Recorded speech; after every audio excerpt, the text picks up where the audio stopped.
Hello viewers, আসসালামু আলাইকুম। Welcome back to my Umi's kitchen. চলে আসছি আজকে নতুন একটি রেসিপি নিয়ে।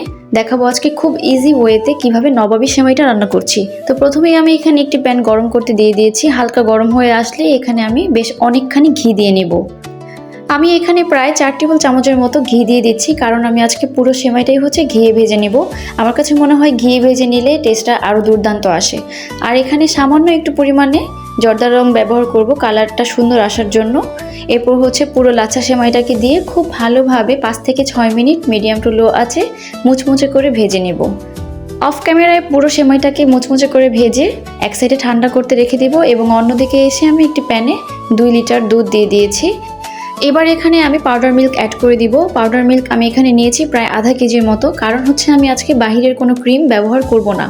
আর পাউডার মিল্কটাকে 2 বারে ব্যবহার করছি, না হলে দলা পেকে যেতে পারে।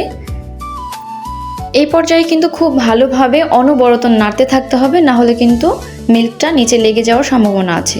সেক্ষেত্রে টেস্টটা একদমই চেঞ্জ হয়ে যাবে। এবার আমি এখানে পুরো 1 কৌটো কনডেন্স মিল্ক অ্যাড করে দিব এবং আস্তে আস্তে নাড়তে থাকতে হবে। ক্রিম তৈরির পুরোটা সময় নাড়ার উপরেই রাখতে হবে ধৈর্য নিয়ে।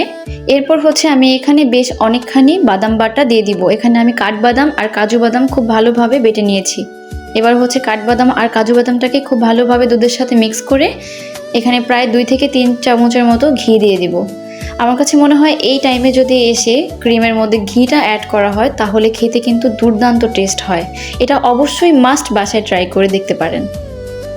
সবশেষে এখানে চিনিটা অ্যাড করে দিব। পরিমাণ মতো চিনিটা দিয়ে অফ ক্যামেরায় 5 থেকে 10 মিনিটের মতো দুধটা ঘন হয়ে আসা পর্যন্ত রান্না করে নিব।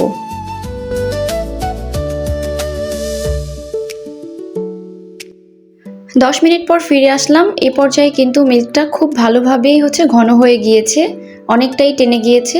এবার এখানে কর্নফ্লাওয়ার গুলিয়ে দিয়ে দিব।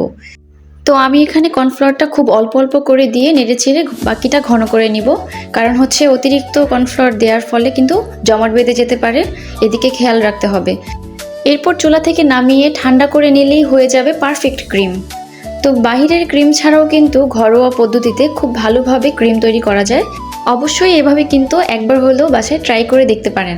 এরপর ভেজে রাখা সেমাইটাকে যে ঠান্ডা করতে দিয়েছিলাম ওইটা দিয়ে এখন ডেকোরেশন শুরু।